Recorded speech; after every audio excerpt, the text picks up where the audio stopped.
नमस्कार दोस्तों। आज के इस लेक्चर में हम डिस्कस करेंगे जिला प्रशासन के बारे में।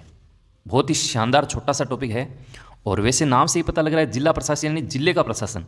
आप सब लोग जानते हैं जिले स्तर पे जो सर्वोच्च अधिकारी होता है उसको जिला कलेक्टर बोला जाता है।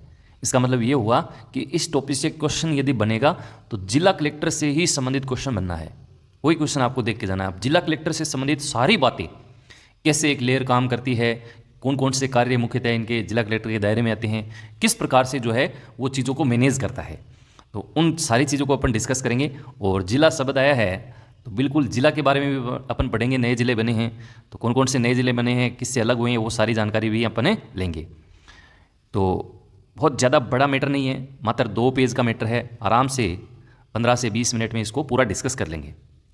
तो आइए सबसे पहले अपन जिले देख लेते हैं। देखिए, ये जो जिला शब्द है संविधान में, ये जिला शब्द अपन को अनुच्छेद 233 में मिलता है। अनुच्छेद 233 जिला न्यायालय से संबंधित है, नियुक्ति से संबंधित है, तो वहाँ अपन को ये जिला शब्द मिलता है। पर्टिकुलर जिला, अकेला जो जिला शब्द है उसका उल्लेख बाद में किया था। वो कब किया था, अगर आपके दिमाग में चीज़ें आ रही हैं तो आप उसके लिए कमेंट करना, बाकी अपन नीचे डिस्कस कर लेंगे। तो देखिए, 1 नवंबर 1956 जब 7वां संविधान संशोधन, या फिर मैं एक ऐसे बोलूँ कि एकीकरण का जो 7वां चरण था, उस समय 26 जिले, आपको पता है अजमेर जो अंतिम राज्य का जिला बना था, 26वां जिला जिसको अजमेर अपन कहते हैं, तो ये 7 चरण जब कंप्लीट हुए तो राजस्थान जो अपन देखते हैं उसमें 26 जिले थे। इसके बाद देखो 27, 28, 29, 30, 31, 32 और 33, इनको एक बार देख लेते हैं। उसके बाद जो नए जिले 41 जिले हुए वो अपन नीचे देखेंगे। तो देखो 26 जिलों के बाद एक जिला आता है धौलपुर, और धौलपुर होता है भरतपुर से अलग। भरतपुर बड़ा क्षेत्र था तो भरतपुर से इसको अलग किया धौलपुर को, कब 15 अप्रैल 1982 को। और ये 27वां जिला जो है उभर कर सामने आया। ज़्यादा इसमें रटने नहीं है, एक बार अपन को ब्रीफली देखना है। कई बार सीधा क्वेश्चन आ जाता है, अपन का पढ़ा होता है तो क्वेश्चन निकल जाता है।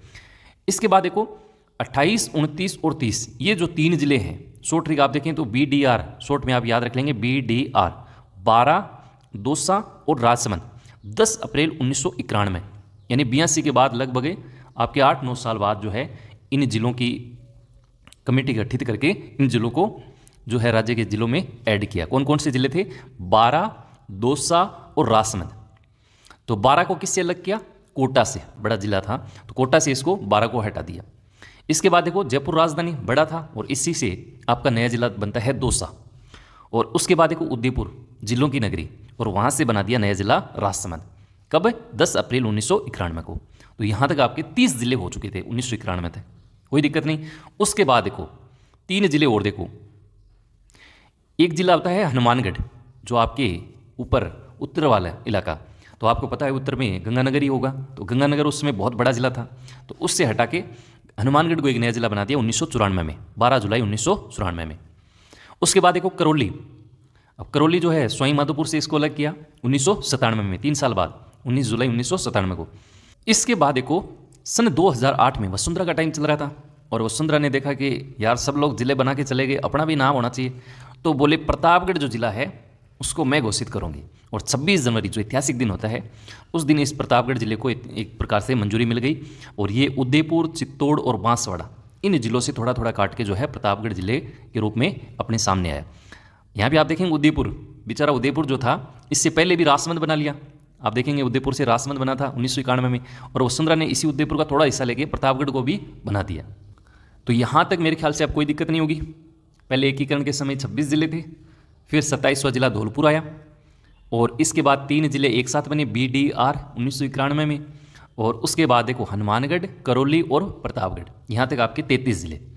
अब 33 में अपन 8 जोड़ेंगे तो 41 होंगे। इसका मतलब नए जो 8 जिले हैं 5 अगस्त 2023 को इनको अंतिम रूप से जिलों के रूप में घोषित किया।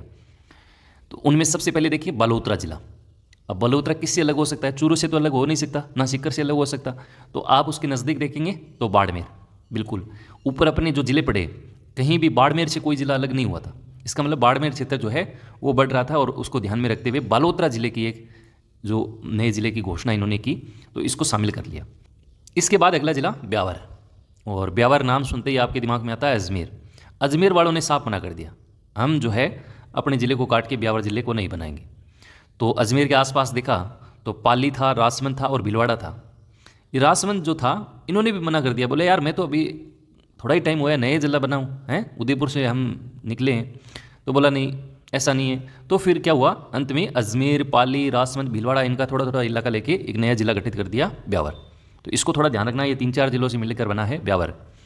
डीग की बात करें तो डीग बनता है भरतपुर से, और भरतपुर से पहले भी बन गया था एक जिला, क्योंकि भरतपुर का क्षेत्र बड़ा है। भरतपुर से आप देखेंगे धौलपुर पहले बन चुका था 1982 में। तो ये नया जिला जो डीग है वो भरतपुर से बना है। इसके बाद देखो डीडवाना, कुचामन, नागौर से बना है। नागौर से कोई जिला नहीं बना अभी तक, तो नागौर से बनाया डीडवाना, कुचामन। इसके अलावा देखो जोधपुर और जैसलमेर से बनाया फलोदी। फलोदी वैसे आप जोधपुर में देखते हैं, तो लेकिन जैसलमेर में बड़ा है, तो जैसलमेर का कुछ हिस्सा मिला के फलोदी के रूप में अपने सामने आया। इसके बाद देखो नेक्स्ट खेरथल तिजारा, और ये बनता है आपके अलवर से। और एक जिला और है कोटपुतली बहरोड, अलवर का ही क्षेत्र है। तो अलवर वालों ने यहाँ साफ मना कर दिया, बोले यार ऐसे क्या कर रहे हो, हमसे खेरथल तिजारा बना लिया, वापस एक जिला और बना रहे हो। तो बोला ऐसे नहीं होगा, आप जयपुर को भी इसमें शामिल करो। अब जयपुर बेचारा पहले भी जयपुर से एक जिला बन गया था, आपने देखा होगा 1991 से दौसा बन गया था। बोले यार ऐसे मत करो, आप थोड़ा बहुत हिस्सा जयपुर का और थोड़ा बहुत अलवर का लेके ये कोटपुतली बहरोड अपने सामने आता है। इसके बाद देखो उदयपुर। उदयपुर चूंकि बड़ा क्षेत्र है, अच्छा क्षेत्र है, पहले भी इससे राजसमंद अलग बन चुका था, और अब एक नया जिला इसका सलूम्बर बनाया। तो ये 8 जिले, जिसको 5 अगस्त 2023 को, देखो इसको ऐसे भी याद कर लेना, ये 5 है ना, इस 5 को मैं ऐसे मिलाऊं तो 8 बन जाएगा। तो 8 का मतलब 8 नए जिले। और कौन सा महीना है, 8वां महीना। कौन सा महीना है, 8वां महीना है। और इसको थोड़ा सा याद कर लेना, 2023 लेटेस्ट ही करना है। तो ये नए जिले अपन ने एक बार देख लिए मोटा मोटी, कि कई बार क्वेश्चन आ जाता है। ये जिले जो हैं हमने जियोग्राफी रूप से भी इनको देखा है, क्वेश्चन आना चाहिए, आ जाता है ऐसे क्वेश्चन। तो थोड़ा आप इनको ध्यान रखेंगे। जिला प्रशासन में जिला शब्द है, तो हमने सारे जिले देख लिए। अब अपने चलते हैं कि इनको मैनेज करने के लिए जो भूमिका कलेक्टर की होती है उसको पढ़ते हैं। एक बार नोट लगा के मैंने चीज़ लिखी है, इस संविधान के आर्टिकल 233 में जिला शब्द का उल्लेख मिलता है। कहाँ पे, जिला न्यायाधीशों की नियुक्ति के संबंध में। तो वहाँ ये जिला शब्द अपन को पहली बार देखने को मिलता है आर्टिकल 233 में। तो क्या हुआ, 73वां और 74वां जो संविधान संशोधन हुआ उसमें ये जिला शब्द जो है वो भाग 9 में, ये जो पंचायती राज है उसमें ये जिला शब्द जोड़ा, और भाग 9 के नगरीय स्वशासन में ये जिला शब्द को ऐड किया। तो ये जो संवैधानिक रूप से जिला शब्द है उसको भी आप थोड़ा ध्यान रखेंगे। अब अपन चलते हैं जिला प्रशासन में सर्वोच्च पदाधिकारी नाम है जिला कलेक्टर, या इसको अपन जिला मजिस्ट्रेट भी बोलते हैं। तो एक तो देखो जिले का सर्वोच्च अधिकारी कौन है, जिला कलेक्टर है। एक भारत में 1772 में कलेक्टर का पद बना था। ये क्वेश्चन एक बार आरएस में आया हुआ है, तो मैंने इसको थोड़ा लिखा है, जरूर ध्यान रखेंगे। 1772 में जिला कलेक्टर का पद जो है भारत में पहली बार बना था। एक ये घटना जरूर ध्यान रखेंगे, राजस्थान प्रशासनिक सेवा अधिकारियों को प्रथम बार 2009 के अंदर जिला कलेक्टर के रूप में पदोन्नत किया। यानी जिला कलेक्टर एक आईएएस रैंक का अधिकारी होता है, और पहली बार आरएएस का जो वरिष्ठ अधिकारी था उसको प्रथम बार 2009 में जिला कलेक्टर के रूप में पदोन्नति मिली थी। तो आरएएस अधिकारियों को भी जिला कलेक्टर बनाया जा सकता है। तो ये थोड़ा आप ध्यान रखेंगे। इसके बाद देखिए 3 कथन दिए हुए हैं। एक है रजनी कोठारी का कथन, एक है अटल बिहारी वाजपेयी का, एक है रेमजे मैकडोनाल्ड। इन्होंने जिला कलेक्टर को लेकर अलग अलग बात कही है, और प्रीवियस ईयर पेपर आप देखेंगे तो एक बार यहाँ से क्वेश्चन आ चुका है।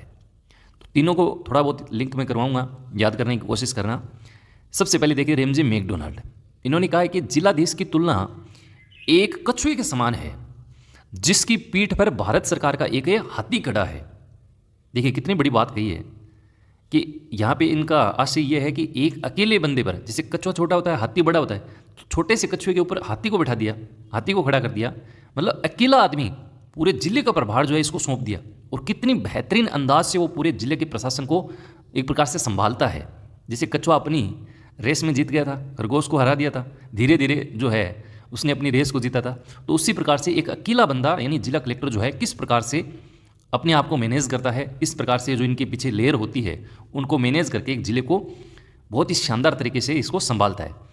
तो इतनी बड़ी बात जो है वो कौन कह सकता है, रेमजे मैकडोनाल्ड। याद कैसे रखेंगे, तो देखो इसकी जो संज्ञा है इनमें एक बड़ा शब्द आ रहा है हाथी।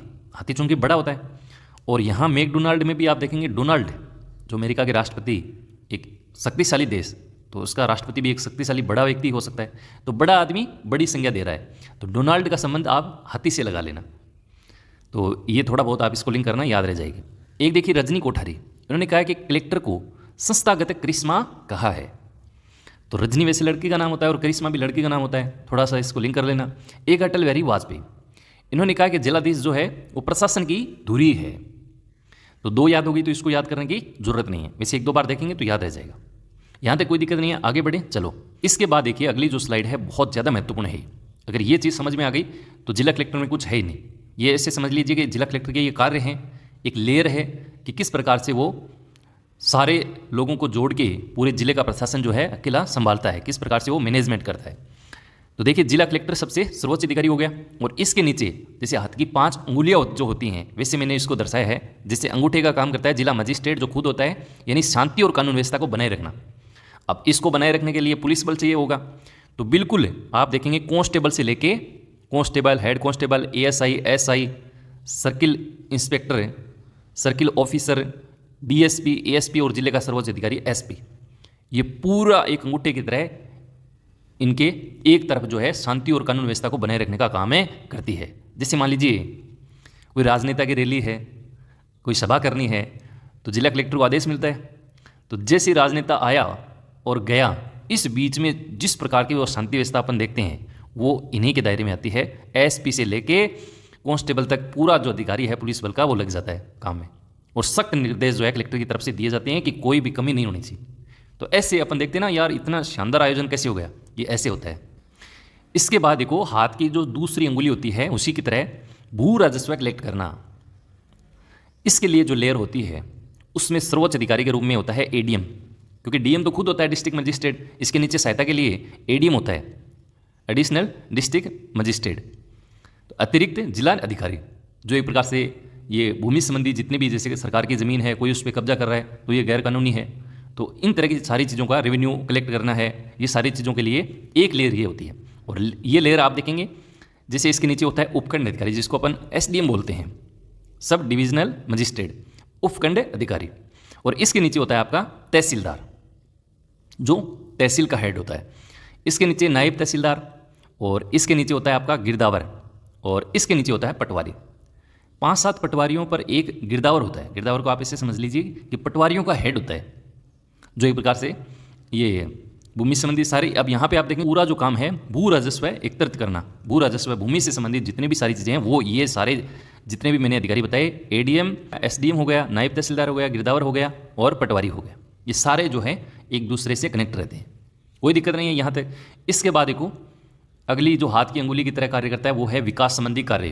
अब सरकार की योजनाएं जो हैं, चाहे भारत सरकार की योजना है, चाहे राजस्थान सरकार की योजना है, जिले भर में इसकी कैसे सहायता मिले, जन जन तक, गांव ढाणियों तक वो सुविधा कैसे पहुंचे, तो इसके लिए देखो शहरी और आपका ग्रामीण, यानी शहर में और ग्रामीण रूप में कैसे आदमी जुड़े होते हैं। तो देखिए शहर में है नगर निकाय, यानी नगर निगम, नगर परिषद, नगर पालिका, तो ये सारे कलेक्टर से जुड़े होते हैं। अब इनके अध्यक्ष वगैरह आप सब लोग जानते हैं, महापौर है ना, ये वगैरह वगैरह। और ग्रामीण में जिला परिषद है, जिला परिषद की बैठकें वगैरह होती हैं। इसके बाद देखो पंचायत समिति है, प्रधान वगैरह होता है, और ग्राम पंचायत यानी सरपंच जो होता है उसका, और प्रशासनिक अधिकारी वीडीओ, और पंचायत समिति में प्रशासनिक अधिकारी बीडीओ, क्योंकि प्रशासनिक अधिकारी जरूरी होता है। अब राजनीतिक अधिकारी तो क्या है, उनको इतना ज़्यादा मालूम नहीं रहता है। प्रशासनिक अधिकारी जो है वो सारी चीज़ों को संभाल पाता है, जो कानूनी रूप से सहायता देता है। तो ये सारी चीज़ें जो हैं वो एक प्रकार से कलेक्टर के नीचे विकास संबंधी कार्यों के रूप में जुड़ी रहती हैं, ताकि जिले का विकास में कोई कमी नहीं रहे। इसके अलावा देखो जिला कलेक्टर की और जो भूमिका होती है और जो उत्तरदायित्व हैं उसमें देखिए जिला प्रशासनिक अधिकारी के रूप में, यानी जिला स्तरीय अधिकारी। जैसे जिले में बहुत सारी कमेटियाँ होती हैं और उन कमेटियों का जो उत्तरदायित्व है या संरक्षक है या मेन हेड है वो जिला कलेक्टर खुद होता है। जैसे मैंने कुछ लिखी है जिला स्तर पे, जिला वन अधिकारी हो गया, तो जितने भी ये वन आप देखते हैं ये इस जिला कलेक्टर के दायरे में या इनकी देखरेख में रहते हैं। जिला शिक्षा अधिकारी के रूप में भी जिला कलेक्टर स्वयं होता है। कोषाधिकारी, जेल अधिकारी, अब जितनी भी जेलें हैं उनका भ्रमण करना, उनकी क्या दिक्कत हैं, शिकायतों का निवारण वगैरह, तो ये खुद जो है जिला जेल अधिकारी के रूप में कलेक्टर कार्य करता है। जिला रसद अधिकारी है, जिला नियोजन अधिकारी है, जिला जज अधिकारी है। तो ये एक प्रकार से मोटी मोटी संरचना जो है जिला कलेक्टर के, जिससे आपको थोड़ा सा अंदाजा लगेगा कि जिला कलेक्टर किस तरह से कार्य करता है, कैसे ये लेयर काम करती है, कौन कौन लोग इससे जुड़े होते हैं। तो यहाँ तक चीज़ें समझ आ गई। शॉर्ट में इसको समेटें। एग्जाम वाले कीवर्ड क्या हैं, तो याद रखिएगा चुनाव में रिटर्निंग ऑफिसर के रूप में कौन कार्य करता है, याद रखिएगा जिला कलेक्टर। सीधे क्वेश्चन है, कथन के रूप में वो पूछ सकता है। जिला मजिस्ट्रेट दंडनायक के रूप में भूमिका किसकी है, तो ऊपर अपने डिस्कस किया जिला कलेक्टर की। गवर्नमेंट के प्रतिनिधि जिला जनगणना अधिकारी के रूप में, ये सारी चीज़ें किसके दायरे में हैं, कौन हेड होता है, तो जिला कलेक्टर। इसके बाद अगला है राज्य की आंख कान और बाहों की भांति कार्य करता है। ये कैसे?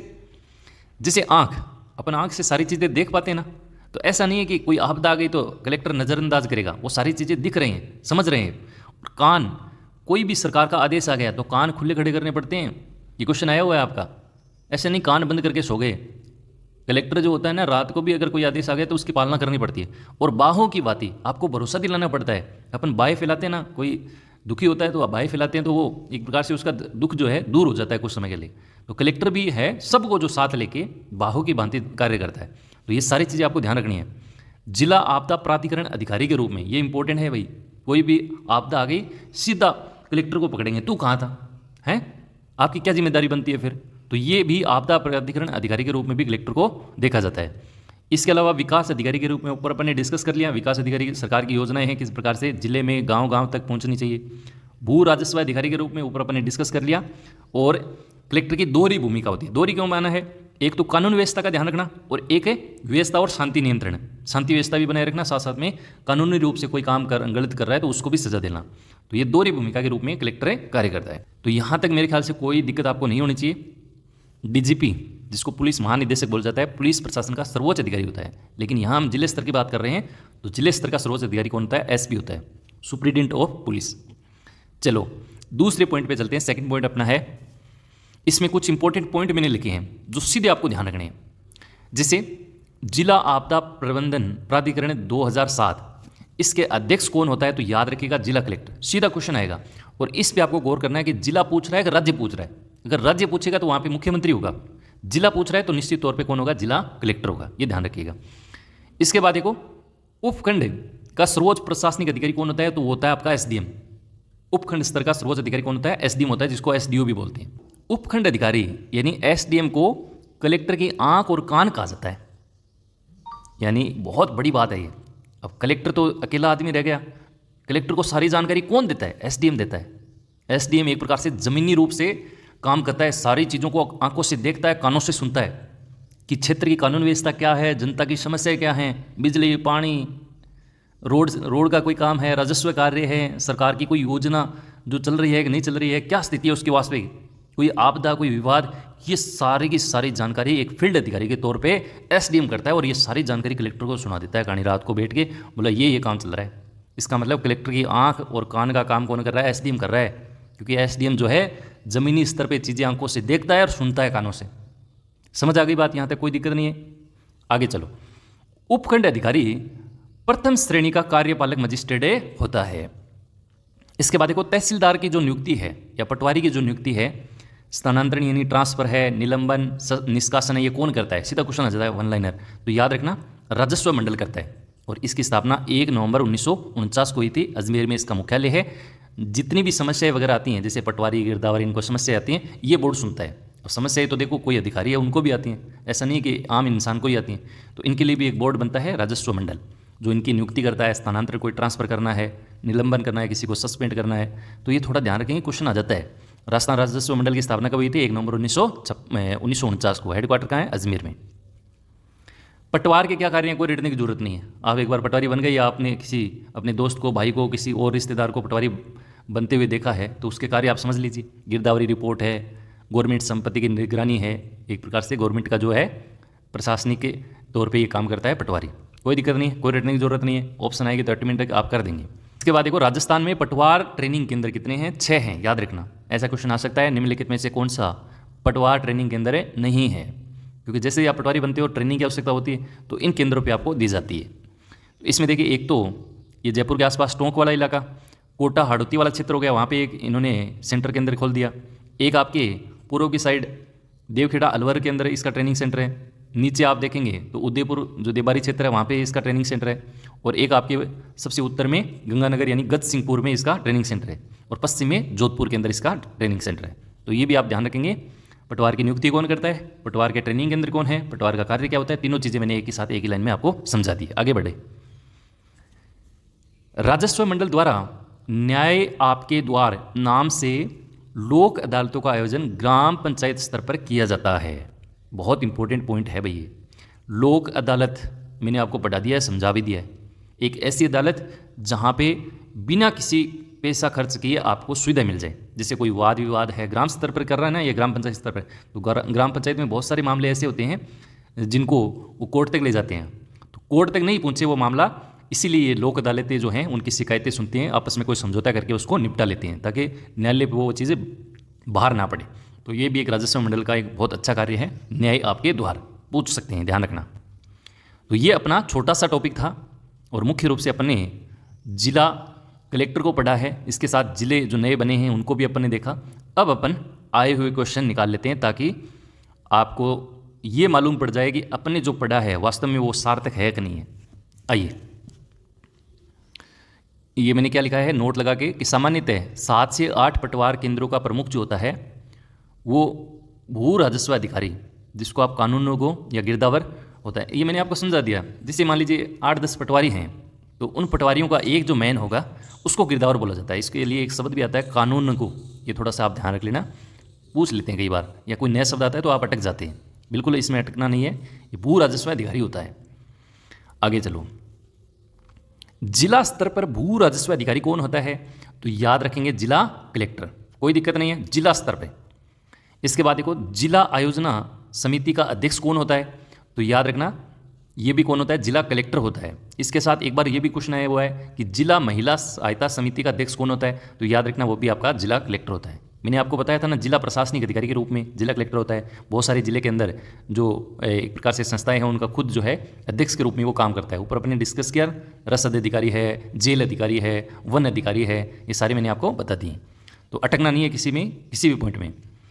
जिला कलेक्टर किस सेवा का सदस्य होता है? तो आईएएस रैंक का होता है। लेकिन इसमें एक चीज़ ध्यान रखना, पहली बार आरएएस के अधिकारियों को पदोन्नति मिली थी 2009 में, क्योंकि ये पॉइंट आया हुआ है, फिर से आ सकते हैं। जिला आपदा प्राधिकरण का अध्यक्ष कौन है? तो जिला कलेक्टर है। कोई भी आपदा आ गई, जिले के अंदर सबसे पहले कान किसका पकड़ेंगे? कलेक्टर को पकड़ेंगे। तू कहाँ था? तो ये थोड़ा ध्यान रखना है। आरएएस को पहली बार जिला कलेक्टर के रूप में पद स्थापना कब मिली? 2009 में। जिला आयोजना समिति, जिले स्तर की जो एक समिति होती है, आप देखते हैं इसमें कुल 25 सदस्य होते हैं।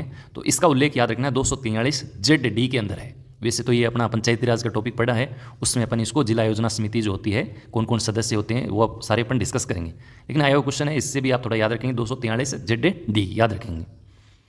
इसके बाद देखो अगला, भारत में जिले के आपराधिक प्रशासन का मुखिया कौन है? तो जिला मजिस्ट्रेट या जिला कलेक्टर। तो जिले के रूप में सर्वोच्च अधिकारी, आपको ध्यान रखना है कि जिले की बात कर रहा है तो कलेक्टर ही आएगा, कोई दिक्कत नहीं है। आगे चलो, राजस्थान में करौली जिले का गठन कब हुआ?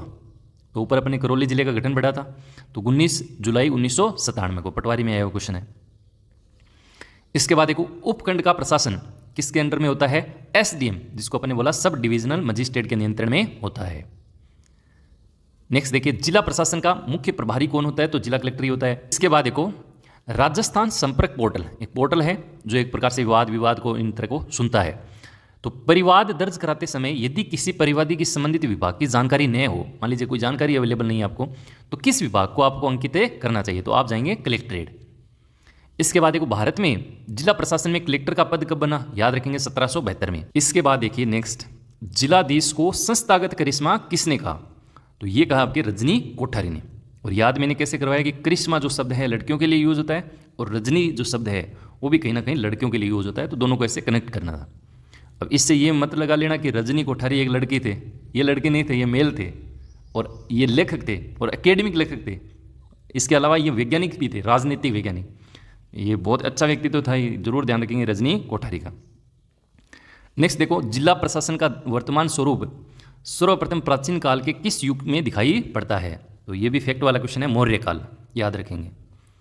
नेक्स्ट देखिए, जिला मजिस्ट्रेट, जिसको अपन जिला दंडाधिकारी के रूप में जानते हैं, के रूप में दोहरी भूमिका कौन निभाता है? कलेक्टर निभाता है।